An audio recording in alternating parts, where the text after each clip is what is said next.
Good afternoon. Welcome to an artist conversation with the lovely RTiiiKA, Rosa, if you're in conversation. Yes, phenomenal graphic artist. I'm really, really excited to talk with her today. I've had such a fun 2 days going through her stuff. I even cried this morning. A little bit sensitive, as you all have come to know.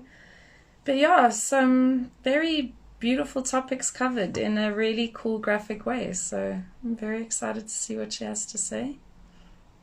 And very excited for you to all hear what we both have to say. Ta-da. And here she is.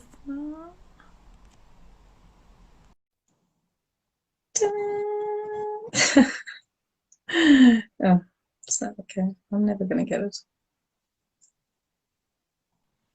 Hi!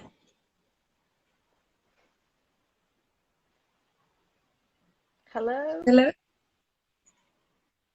Hi, I how are think you? I'm here. Yeah. Good. I'm good. Nice to see you.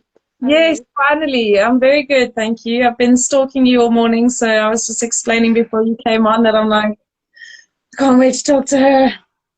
So yeah, Yeah, if we well, just start with a basic introduction from yourself, and then we'll crack on with the conversation. sure.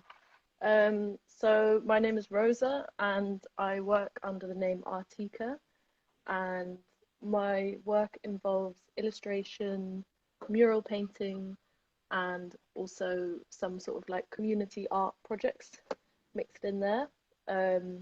But mainly at the moment it is illustration because mural painting is on hold. Um, so yeah, that's what I do. Awesome. And then, like, so what was your initial introduction to art? Was it something that was in your youth? Is it something that's developed later on? Uh, can you repeat that? I think I've just gone from Wi-Fi to 4G, so I'm hoping the connection is going to be a bit better. Oh, no worries. I was just saying, what's the initial introduction to your field been? Like to your art? Has it been when you were a Um, child or? uh, yeah, it's sort of been in different phases. I definitely grew up being very creative, and I grew up in a creative environment. Um, I went to a school that really like nourished that in me. Um, so we had lots of different types of classes that were very practical and like basket weaving, and we had some silversmithing and lots of outdoorsy stuff. So it was like a really um, great way to grow up, basically. That sounds But I cool. think, yeah, uh, I think that actually pushed me in a different direction in that I really wanted to prove that I could be serious and I could be academic, and um, I had an ambition that I think in my late teens that I wanted to be a lawyer. So um, which seems crazy now, but that's where I sort of put my energy into. And then uh, I studied in Amsterdam, and during that time, I found myself outside of uh, uni just doing lots of creative projects. And so it's always sort of come back to me. And it wasn't until maybe 2 years ago that I realized it was something that I wanted to like commit my life to. Um, so that was a big change for me in that time. How was that moment where you actually had that chat with yourself, like, okay, now you have to say you're an artist? How did that go? I mean, I think it's a process that I'm still going through in some ways. But now I have like a studio, which helps me feel like I'm an artist. Um, but yeah, I think it got to the point where I'd been I'd been doing lots of odd jobs, um, sort of like wandering around, traveling bits, and I think it was also my sister had a child, and this was quite like important for me because I suddenly realized like, oh wow, life is happening, and if you like don't, I don't know, if you don't go for it, like uh, Yeah. what's going to happen. So I think it was a moment where it was difficult because you don't know what it's going to be, you don't know what you're going to make, you don't know anything really. But yeah, best decision. Yeah, I do love the posts that you have. You have two of them that kind of cornerstone your proudest sort of moments to date, and you're sort of like, okay, I've got a suit for every day of the week, and like they're really cool because you get to see what you think is your sort of success points, and they're really, really. It sounds silly to say this, and I know that you've worked very hard, but they're achievable things. You know what I mean? It makes you realize, like, if you put real things down and you manifest them, then you can tick them off a list. And you know, it makes your goal setting, for me anyway, it made it a bit like, I can be a bit more realistic. I can lower it down from crushing pressure from the whole world. I can calm down a bit. So that was really cool that you have those sort of checkpoints through your Instagram so people can see your sort of internal artist progression. I thought that was very cool. Yeah. And so are you now finding, obviously with murals and the pandemic we'll talk about later, but are you working alongside doing your art in order to become full-time? And how do you find the discipline to dedicate your time when you're home from a job to make sure your work is something that carries on? Yeah, so I was freelance, only freelance until November, and I found that I was really struggling. I was really stressed, just not in a great place, Yeah. and I was able to join an amazing arts agency that works with young people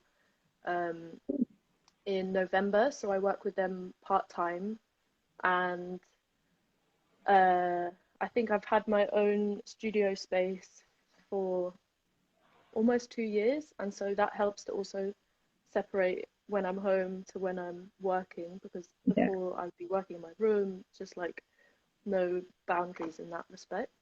Mm. So I find that actually I my week is quite consistently divided into 3 days I work for myself, 2 days I work for the arts agency. That's So really cool that you're able to connect with an agency that's does something that you care about, and you're able to get a bit more maybe structure, financial sort of security to make you less stressed. That's, for me, I think it's hard to live in the world, do whatever you can to, but then like you say, what's great is we've also had a studio for about 2 years, and we've only really come into our own the last sort of year, paid it real attention, and it makes such a massive difference to not have your bedroom be everything for you, because it's really dysfunctional. You wake up at like 3 a.m. and your painting's still staring at you, and it's like, oh, I just yeah, wanted to wake up and like go pee or something. Like, I don't need all this pressure. yeah, So it's really cool. And I think it is important people find that space and that divide for their life, because there are times where you're going to have 2 hours to create, and maybe you don't feel like it, but in a studio or a desk, you feel a bit like, okay, I have to pump this out like it's someone else paying me. So it does give it a bit more sort of gravitas, I suppose.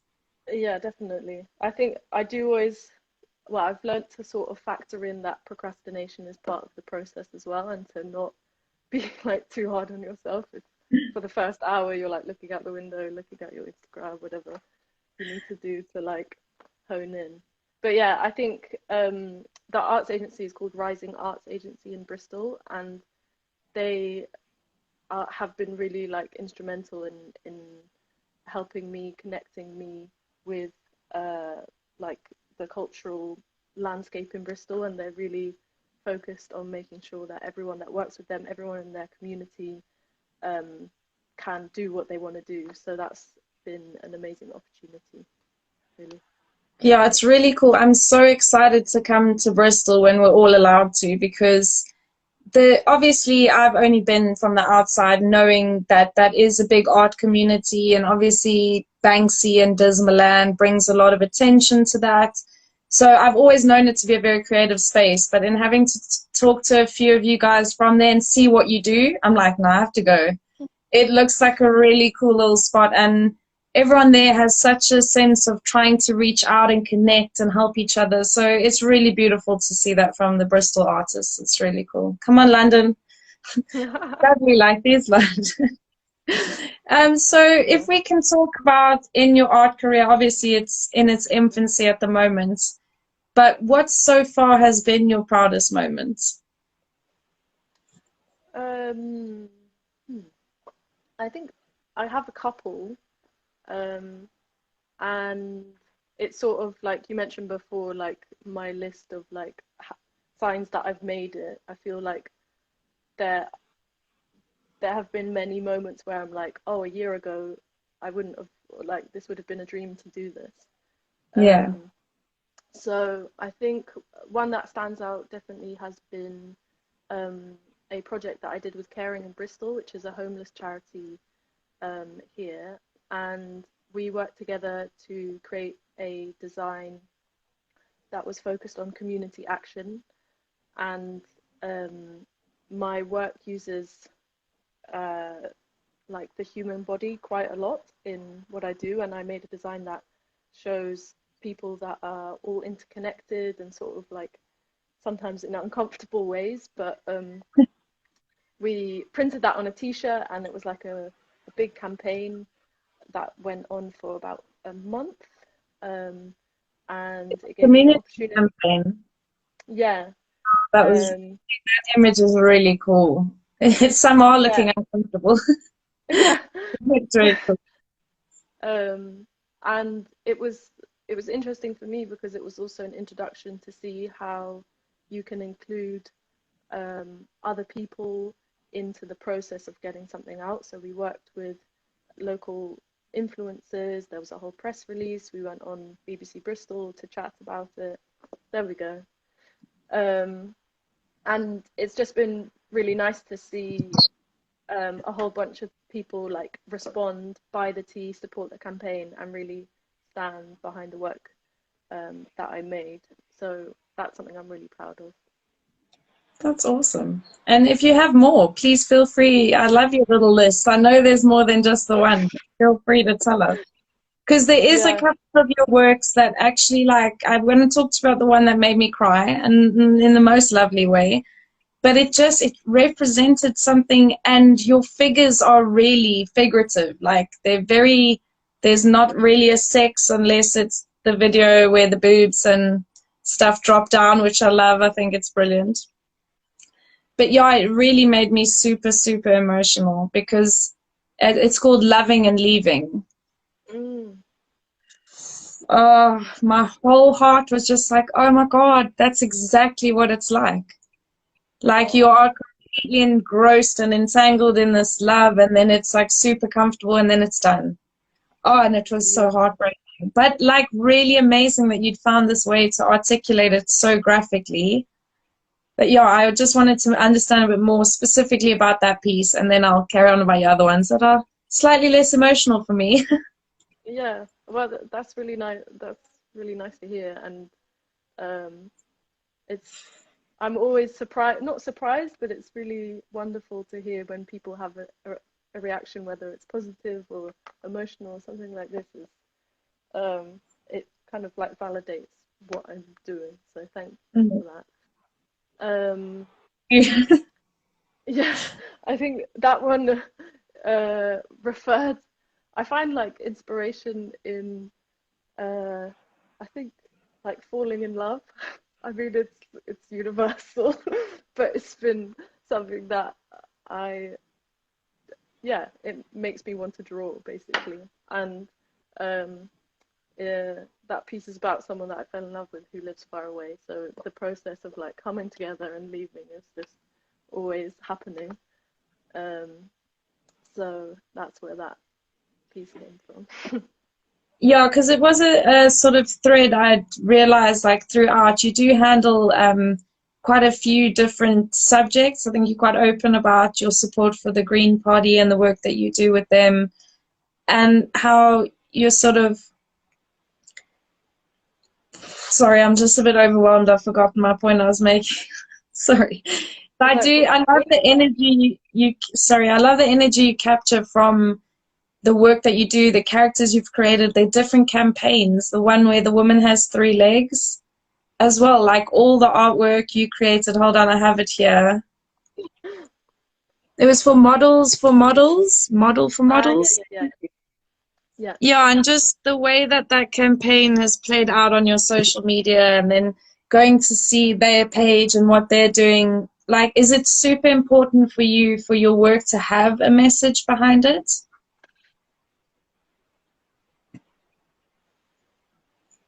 I think, yeah, definitely. I would say it's really important for me that my art speaks to the causes that I care about. So I will choose the people that I want to work with, and sort of know my boundaries with who I would like to create art for, basically, in a more commercial sense. But that doesn't mean that I only make artwork that is about like social issues or these kind of causes. I also make like silly things, and I like to sort of find the balance between things that can make a change or make a difference, and sort of, oh, I think my headphones have gone off. Can you hear me? Yeah, I can hear you. Yes. Yeah. Okay. The world of Instagram Live, isn't it fun?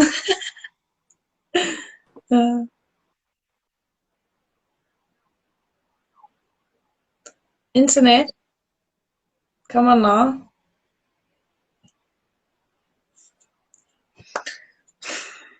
This is for the internet.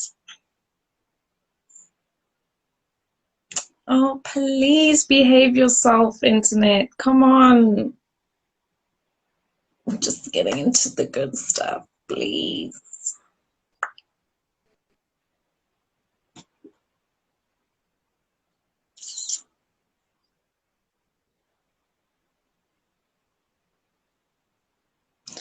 Hang in there, guys. Ah, hello.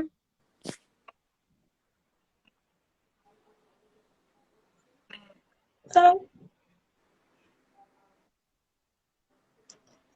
I hate that. Okay, I think Hello? I'm back. Excellent. Hello. Oh, okay.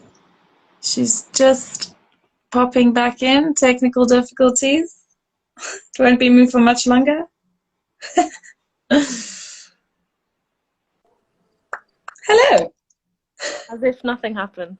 Exactly. But I love even in the top of your highlights where you've kept a page to kind of help people out, and different bits of advice that you've collated together. Because I always think that's great when an artist that is quite established, I think your style is quite awesome, especially some of your characters. I would be able to recognize them, and I think that's also something I'd like to discuss with you, is like when you say the art that you create for yourself that isn't socially driven, or whatever, is it more graphic, is it more figurative? Like, do you enjoy, I see a lot of you merging your art and photographs together, which come out fantastically. They're quite funny, a lot of them, and they're really brilliant. So the art you create for yourself, what does that look like? Like, what's the art that's just for you? Yeah, it's a good question. I think it can be a combination of things, and it's something that I'm still exploring, because I think I've set some rules for what I make and what I don't make, and I'm beginning to break some of them. So I think I'm specifically talking about Instagram, in like the merging photos with like figures and stuff like that. I'd like to do more of that, and to less be strict on myself with what I think I should be making, and just sort of follow my gut with where it wants to go. Cool. Yeah, I think the project that I'm sort of in the background at the moment is a work about dildos, and that's just for my own fun, but it's something that that I'm thinking about when I go to sleep now. I'm just going to try and bring up this picture for you guys because it had me giggling so hard this morning. And it's just so funny. If you could just keep this big dildo energy, that would be fab. It's so funny. It really is great. I thoroughly enjoyed that. But I do love the themes that you play with, and I do love that love is quite a genuine theme that runs throughout your artwork, and how sort of fun and energetic all your stuff is, but feels very representational of everyone, which I really love, because I think there are definitely spaces where we need to stand behind one another more than other times.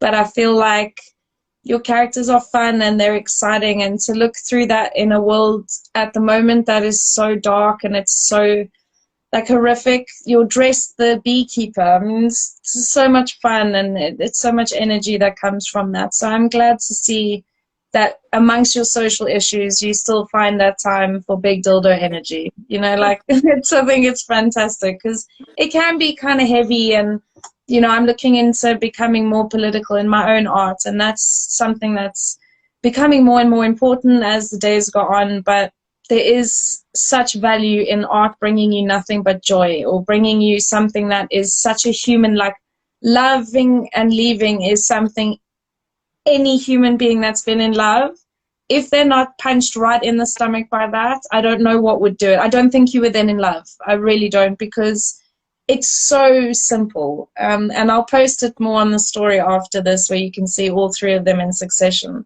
But you'll all obviously go and stalk this wonderful woman's page and go and follow her, so it'll be okay. I'll do my part. And then you're on the back of sort of your proudest moment. Am I losing you? Oh. I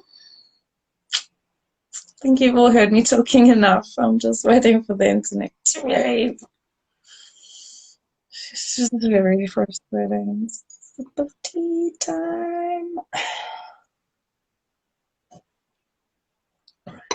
Tea.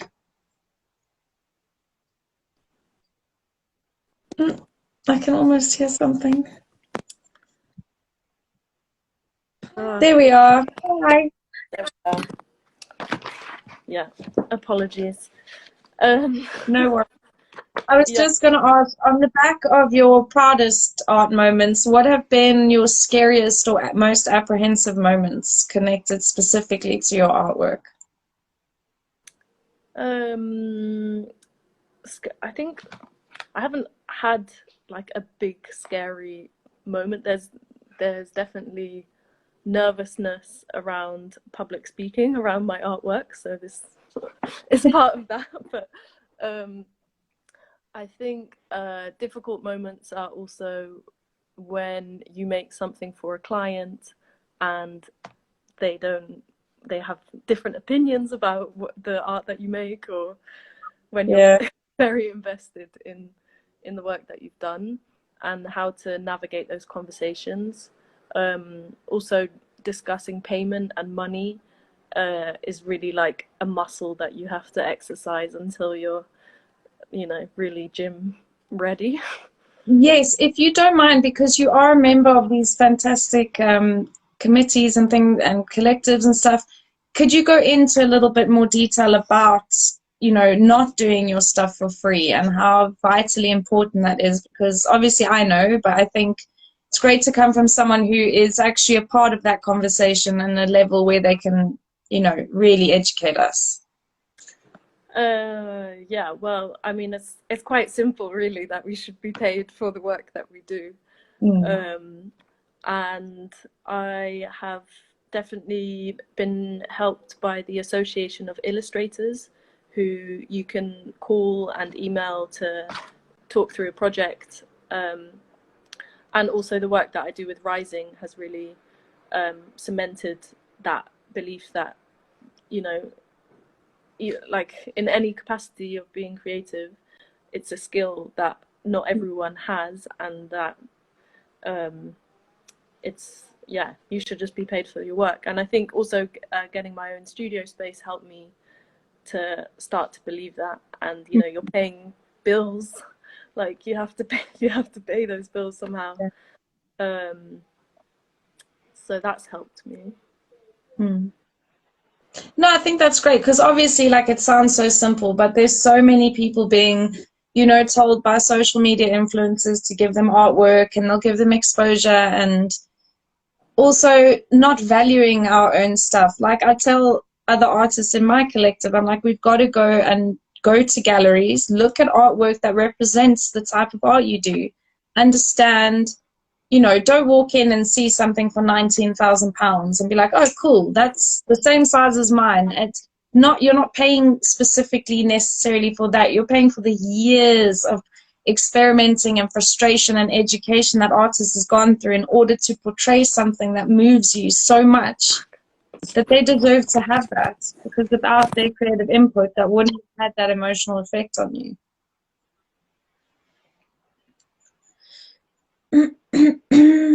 Internet.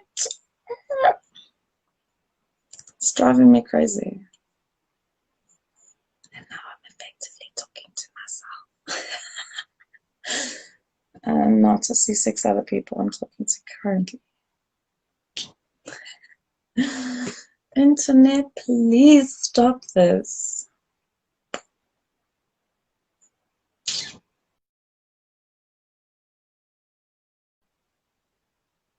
This is so tragic. We've lost her. Maybe she'll rejoin us and it will be beautiful. Hang in there with us, guys. Here she is. Ah!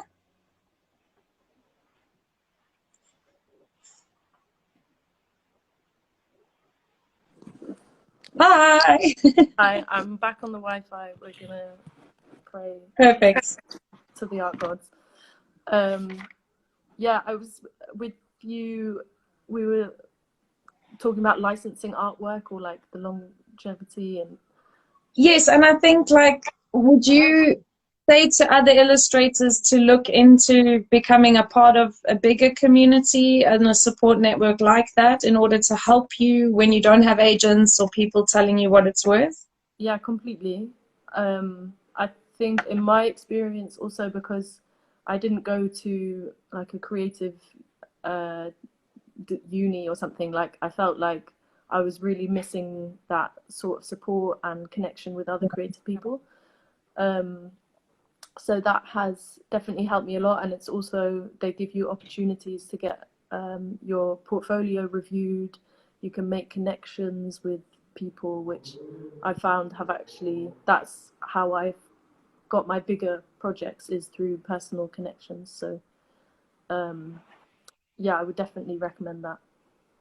Cool. And then what we can do after is I'll get all the information about these places and post them on our stories so you guys can go and check them out for yourselves. But I do think, like, even being a part of a collective for me is so fundamental, because if I'm having a shitty day or I'm struggling with a project, that's 5 other people I can call that understand what we're going through, have the same vision. I'm sure you have the same with the, is it Bristol Women's The Mural Collection? Yeah. Yes, sorry, I've had a lot of words and stuff in my brain. But yeah, that sounds amazing as well, because I was explaining, it's Molly that's with you guys in the collective and another lady, right? Yeah, and I was explaining to her, because I love graffiti and big scale things, but I'm very nervous to go out on my own as a female, because it is still quite a cutthroat place, and legal walls are still not in spaces where there's heavy traffic or people can see you. So I thought that was great that you guys were focused specifically on encouraging other women to come down, practice walls. Like, that's a really, really cool space to be in. How do you feel that that collective has supported you as well? I think for me, it came out of a need and a want to connect with other people that were doing or wanting to do the same thing as me. I myself, I think I haven't painted extensively, and I'm still learning about like how to use spray cans and things like that.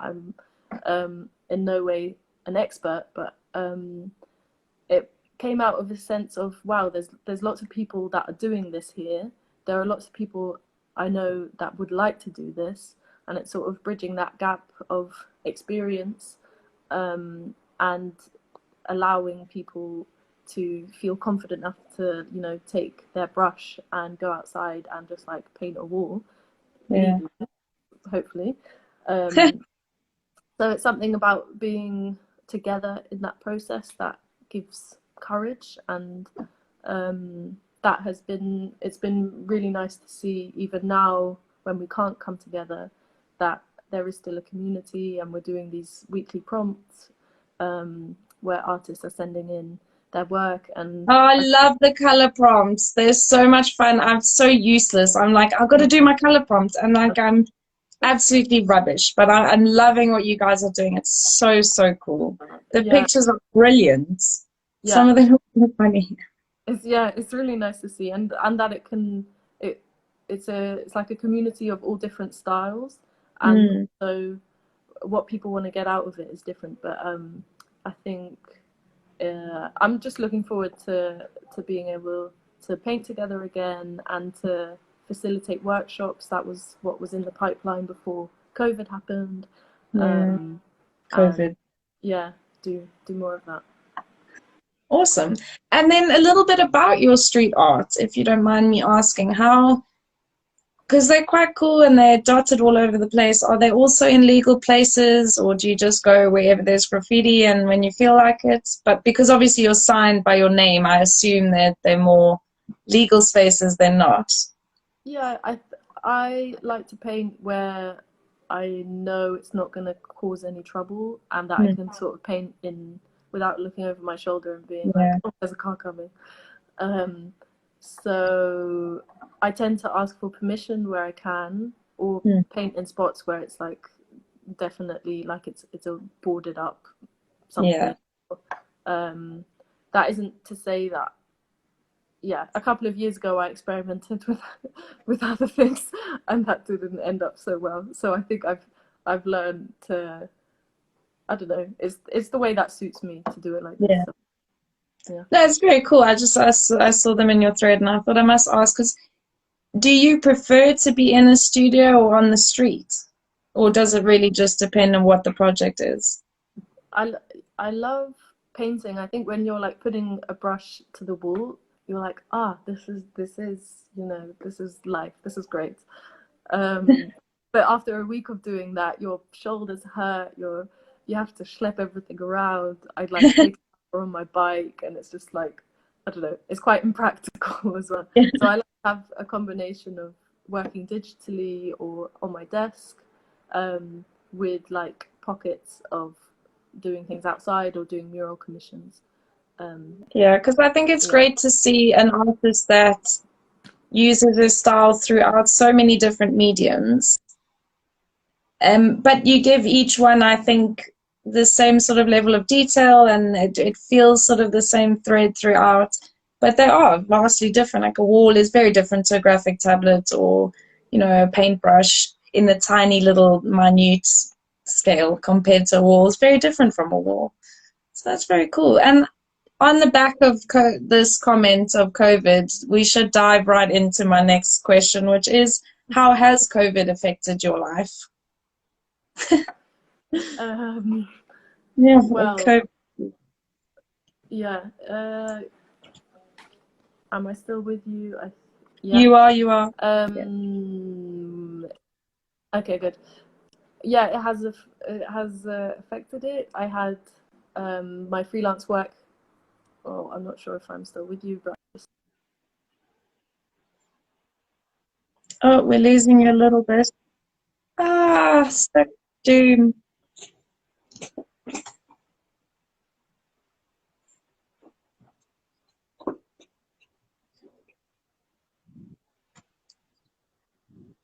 Instagram, you're really upsetting my flow now. I'm really starting to freak out. Going to use bad words in a minute. Hello. And we're back, yes? I'm back. Okay. Dun dun dun. Oh, God. Internet, can you just behave yourself? dying to hear the answer to these questions. Oh, there you are. Okay. Yeah, COVID. I lost a bunch of freelance jobs, which was quite scary. And I think I sort of allowed myself to not put too much pressure on having to create something or like be super proactive in my art. And it helped me. I think my focus for like 2 months was just to like keep my body healthy, and I started exercising a lot more. So I've definitely like benefited from having that time off. And now there's some projects that are picking up again. So yeah, I was able to get the freelance government grant as well, which has been awesome. Yeah. So good. Yeah, because it's such an awful time where it just feels there's nowhere to go for the correct information. We all miss each other so much. We're trying to do the best we can. And then you see half the people in charge don't know what they're talking about. And it's a very scary time. But I think it's good, like you say, not to put pressure on yourself to be like uber creative and have this massive amount of production, because it's really hard, whether we know it or admit it, to watch the world in pain, to watch other human beings dying, to hear about this thing that can kill us from just being near one another, because we always want to be near one another. You know what I mean? Like, I think we like, I mean, I don't think everyone loves everyone, don't get me wrong, but I think in general, we like to be near each other. We like to hug the people we love and high five each other. And it's really horrible to have this in your constant social media feed, and then at home you actually feel safe and secure if you're lucky enough to be in a safe, secure home. So it's like feeling awful, but really having nothing to feel awful about. You know, you don't want to be ungrateful that you have this great position, but it's a really it's a horrible time. So I'm glad that you focus more on your physical fitness and that. I see it's funny to me because the three things we seem to focus on now is like mental health, creativity, and fitness.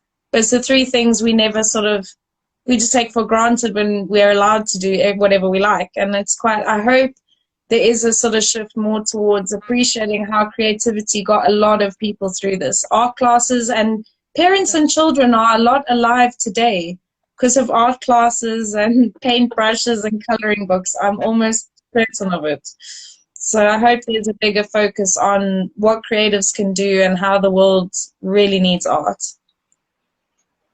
And how I really need an internet connection that doesn't do this. I hate this so much. I'm so angry with this connection. This is making me so sad.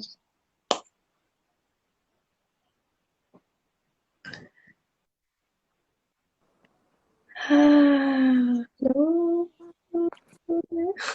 Yes. Yes, hello. Yeah. I do love the drama of this talk. Is she going to be back? Is she out? Is she... It's very dramatic. I like it.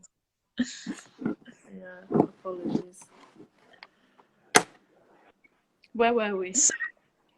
We were on just what COVID was doing to everyone, and me just rabbiting on about I hope the creatives are taken better care of after. But now, if we could talk a little bit about what it is that you're working on now, since you've refined the body and we're into the soul again. Yeah, so what I'm working on now is it's a billboard-sized art piece. I'm working with a organization called Adblock, and they are trying to take away the sort of like commercial ad spaces in Bristol and either change it into art spaces or return it back to like just being urban space. So that piece is about, it's sort of reflecting about what has happened in the past months, and with a focus on like positive rebuilding, coming together, this sort of spirit. So I'm in the process of finalizing that artwork, and it should be up in a couple of weeks, which is exciting. Awesome. Yay. Can't wait to see that. That's really, really cool. Yeah. And now we come to my favorite question, and then we can dip in and out of more stuff. But this is my best one. So if there is literally no money limitation, there's no government limitations, space limitations, what is the absolute dream for you and your art going, well, more for your art going forward, but you're there, so what does it look like? One of like my dreams is to use a cherry picker for a massive mural. So like one of these machines that you control. It's fun, man. I love a cherry picker. They're cool. Because that's like a sign of making it, when you have to like you have to go to like the construction site and be like, I need the biggest ladder you have. So I want to make a project that like on the side of a 20-story building or something like that, like something that you can see from far away. That would be really cool. What it will be about, I'm not sure. I think I like to sort of create my art in response or as an observation to something. So I'm flexible with the kind of stuff that I want to make, but I think painting on that big scale would definitely be a dream for me. Yay, here for it. We'll bring all the snacks will help you schlep everything there, and we'll watch you paint the side of a 20-story building. That is excellent. Yeah. May this dream come true immediately. No, I've said it now, so it has to happen. Exactly, manifesting these wonderful things. Yeah. Well, yeah, I just sort of wanted to dig in a little bit more about your boat that you painted. Because I actually looked at buying a canal boat when me and my ex-partner looked at buying a home. We really considered it as an alternative option. So can you talk to us about the boat, please? I'm very excited. Yeah, well, I'm in the very fortunate position of being the tenant of a sister who owns this houseboat. So that's why the last months they've been not terrible for me as well, because of my like living situation was stable. But yeah, it has meant that working from home is just a nightmare because there's no space. You're like, yeah, they're not very spacey. They're really not. But I will say, yeah, it's been amazing in the last months. Yeah, there you have it. To live so close to the outdoors. And that project, I suggested to my sister, I was like, oh, can I paint outside of the boat? She said, yeah, on the condition that it comes off easily again. Yeah. And I presumed that Posca pens would come off, fairly easily. And I spent about half a day like scrubbing. So it was a nice gimmick, but I won't be doing it again. No, I thought it was super cute because like I really enjoy those characters. They really, really are. They're very cool. And are they characters that you use to identify with as an artist when you're doing bigger projects? Is that kind of, these characters are sort of what you develop and then see how they go? And then the woman with the 3 legs, for instance, was for another brand. And you also do such a cute brand, Grow Bristol. Yeah. Oh, my sister's micro growing everything in our house. Anything of mine that has a seed or was a lentil before is now a tiny plant. Everything. She can't wait. So when I saw your campaign and your artwork for it, I thought it was so, so cute.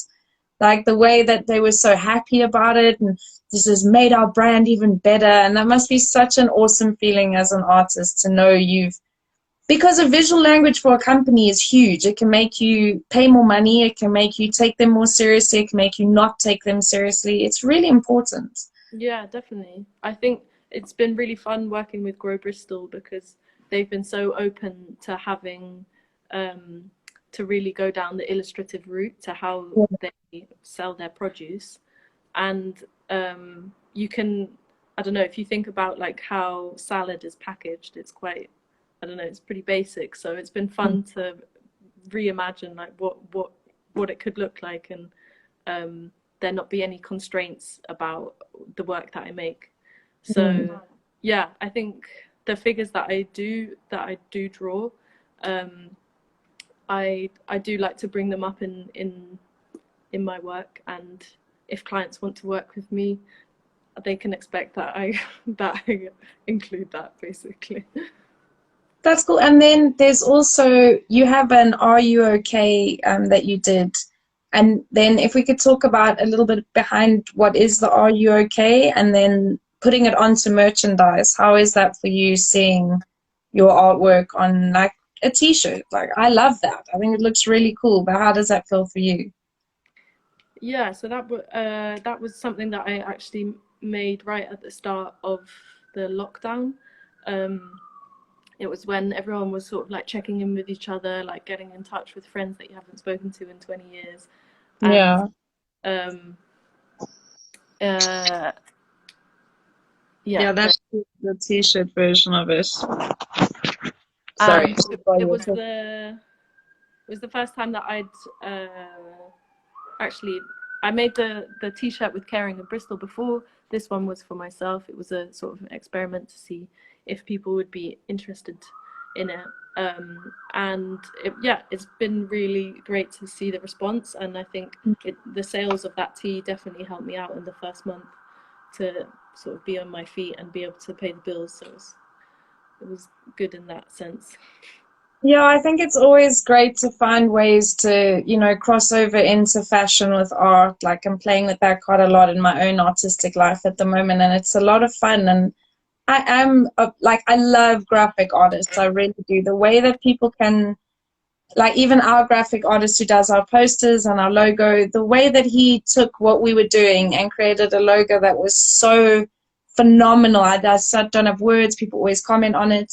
I think that is an incredible skill. Like, yes, people can paint realism and things like that, but when you can take something so simple in such a graphic form and create something that moves you or instantly connects you with an idea, that's incredibly underplayed in the world, especially when a lot of advertisers use exactly that to do that to us and make you aware of things, and not always in the worst way. Of course, you need to have illustrators to show your brand and what you care about and connect with the world, but it's great to see more graphic artists enjoying, their time at the moment, and being able to cross over to fashion is, I think, in a way, sometimes a lot easier because it's graphic, it stands out, it's what people want on their clothing. Well, that's what I want on my clothing, is to say something and for it to stand out. So I think it's very cool. I think the challenge for me is always to find the simplicity in what you're doing. And I really look up to artists like Keith Haring, who are able to do that really well. And also the children's book, I think in English it's Miffy. Do you know that, with a rabbit? No, I'm South African, so we had like Spot Can Run, and that was it. But yeah, finding examples of artists that are really able to combine color, shape, form, and figures in a really like simple and effective way that's really what I aim to do with my work. Yeah, and finding your style, obviously, with the way that you depict characters, how did that come about? Has it just been something you've been developing? Was it a doodle that turned into something amazing? When I started illustrating, it was because I was designing websites, and I wanted to get more art into that, into my work. And I then was looking at them, when you're on Facebook and there's these illustrations, the sort of like Facebook brand style. Yeah.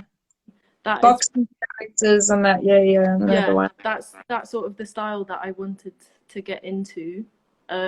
So I went through that phase, and then slowly I think it became more boxy, more shoulders, less head, less features, and really like just the essential form. And I always like to include bums in my work because I just I was just gonna say, they're I so was fun. like, they're so cute. Like everyone's got a little butt. Yep, Everyone's yep. got a little booty going on. It's great. Yeah. So I think it has been a sort of, yeah, I've now landed with a form that I hope everyone can identify with as well. Yeah. And one that moves in ways that sometimes I'd like find myself doing a posture and I'm like, oh, can I draw that? Or like, Gets that. yeah. No, that's awesome to hear. Okay, cool. Well, to be fair, just thank you so much. You've moved me to no end. You've brightened my day and sort of made me a little bit less sort of sad. And Oh, I will continue to be sad about the world, I'm sure, but I really appreciate the levity around the way that you still address things that are important, but you're able to bring a little bit of joy. And I really wish you nothing but the best. And I can't wait to come and paint walls with you ladies in Bristol, because I'm very, very keen to come hang out.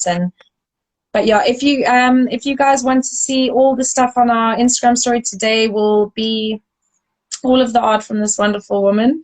We'll also include any of the things that we talked about, also include your collective, things like that. So we'll discuss that after this. But yeah, if you guys have any questions, feel free to pass them along to me. And just thank you all for joining us. And thank you again so, so, so much, Rosa. This has been so, so much fun. I wish we had a longer time, but I do understand time constraints. And I'm like, can we talk more? But I'll just come to Bristol and just hang out with you all. So thank you so much, thank Ricky. you very, very much. Brilliant. Cheers. And thanks for putting up with the internet problems. No, I like it. I'm playing it off as it was the drama of our hour. Is she coming back? Are we going to hear the answer? It's been great. It's totally meant to be. Cheers. Really Cool. nice. Have a great day, guys. Ciao.